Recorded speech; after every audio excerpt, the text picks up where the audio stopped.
আসসালামু আলাইকুম। SK daily ব্লগসে আপনাদের স্বাগতম। তো আজকে ঝটপট রান্না করার জন্য নিয়ে চলে আসলাম গরুর ভুঁড়ি বা বট যেটাই বলেন।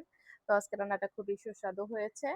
জানি না অনেকে অনেক কিছু রান্না করে। আমি রান্না করতে গেলেই মনে মনে ভাবি কি রান্না করব ভেবেই পাই না।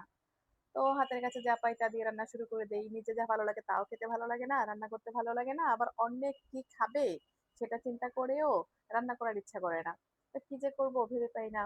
কি করব আপনারে আমাকে একটা টিপস দিয়ে দেন প্লিজ কি করা যায়? তো নিয়ে আসলাম।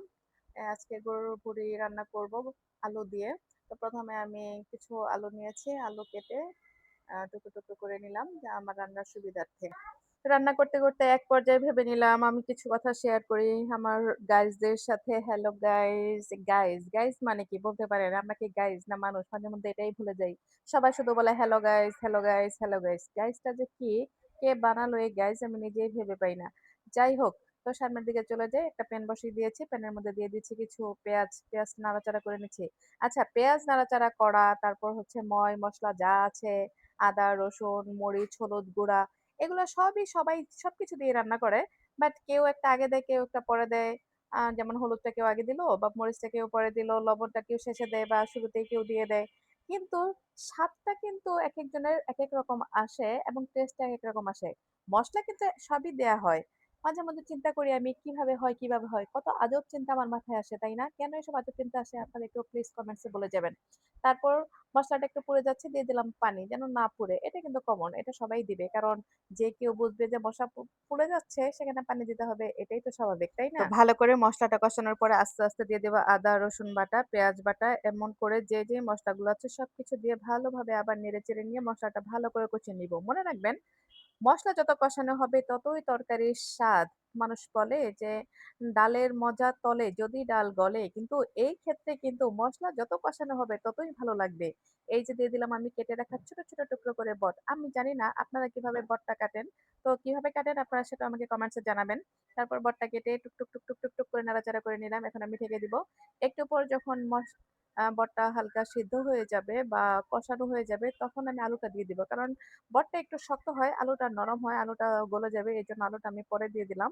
তো বটের সাথে আলু আমার খেতে ভালোই লাগে। আলু যেকোনো কিছুর সাথেই ভাল লাগে। তো আপনাদের ভালো লাগে কিনা সেটা আমাদেরকে কমেন্টস এ জানাবেন গাইস। ইয়েস, হ্যাঁ, আপনারা গাইস, আমরাও গাইস। অন্যের ক্ষেত্রে আমরা গাইস, আমার ক্ষেত্রে আপনারা গাইস। সো সবাই আমরা গাইস। তো এখন দেখুন হয়ে গেছে। তো দিয়ে দিলাম এই ক্ষেত্রে একটুখানি পানি। কথা বলতে, বলতে আসলে মসলাটা শুকিয়ে যাচ্ছিল। আমি খেয়ালই করতে পারিনি। সেজন্য এখন দিয়ে দিলাম একটুখানি পানি। পানি দিয়ে দেওয়ার পরে আমি এটা ঢেকে দিব। ঢেকে দিয়ে তারপরে একটু জিরা গুঁড়া দিয়ে নাড়াচাড়া করে নিব। আমার বটটা হয়ে গেছে। এখন কি করা রান্না করতে, করতে ক্ষুধা লেগে গেছে। আবার আমার ফ্যামিলির সব মানুষরা আবার টাইম টু টাইম খায়, বুঝলেন? টাইম টু টাইম ছাড়া তারা আবার খেতেই পারে না। তাদের নাকি গ্যাস্ট্রিক হয়, জন্ডিস হয়, আলসার হয়, কত কিছু হয়, কত জ্বালা। ঠিক আছে? তাদেরকে দেওয়ার আগে আমি একটু টেস্ট করে নিই কেমন লাগে। খেয়ে দেখলাম খুবই সুস্বাদু হয়েছে। নিজেরা প্রশংসা নিজেই করছি। কি করব? আপনারাও তো আর প্রশংসা করতে আসবেন না? তারপর চলে গেলাম আমি কাপড় বিক্রি করতে। এই যে দেখুন এটা আমার পেজ। এই পেজের মধ্যে আপনারা যেকোনো ধরনের যেকোনো পোশাক, শাড়ি, বর্তমান ট্র্যাডিশনাল ড্রেস, তারপর থ্রি পিস, কটন যেকোনো টাইপের থ্রি পিস বা রেডি ড্রেস সবকিছু পেয়ে যাবেন। আপনারা চাইলেই আমার এই পেজটা ফলো করতে পারেন। অ্যা ফেসবুকের মধ্যে লিংক দেয়া থাকবে। তো দেখুন সবকিছু করে আমি ক্লান্ত। সংসার সামলাচ্ছি, সংসার সামলাচ্ছি, বিজনেস সামলাচ্ছি, রান্না-বান্না সামলাচ্ছি। একটা মানুষ কত কিছু করতে পারে বলুন? কিন্তু আমাকে করতে হয়। আমাকে বলতে আপনাদেরও করতে হয়। এজন্য আমাদের কিন্তু প্রতিবাদ করা উচিত এবং আমাদেরকে বিশ্ব অ্যাওয়ার্ড দেওয়া উচিত। দেখুন একটার পর একটা কাপড় আমি দেখিয়েই যাচ্ছি। কত সুন্দর লাগছে। কালো শাড়িটা আরো ভালো লাগছে। এত ভালো লাগা, এত ভালোবাসা কোত্থেকে আসে, কিভাবে আসে জানি না। তবে এত ভালোবাসার মাঝেও একটা কথা না বললেই নয়।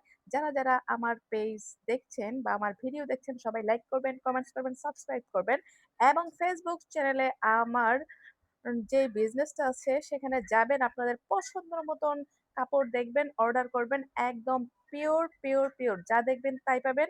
কোনো সমস্যা নাই। আমি মানুষ ঝামেলাহীন, আমার কাপড়-চোপড় ঝামেলাহীন, আমার কথা ঝামেলাহীন, মন ফ্রেশ, সব ফ্রেশ। ধন্যবাদ ধৈর্য ধরে এতক্ষণ ভিডিওটি দেখার জন্য।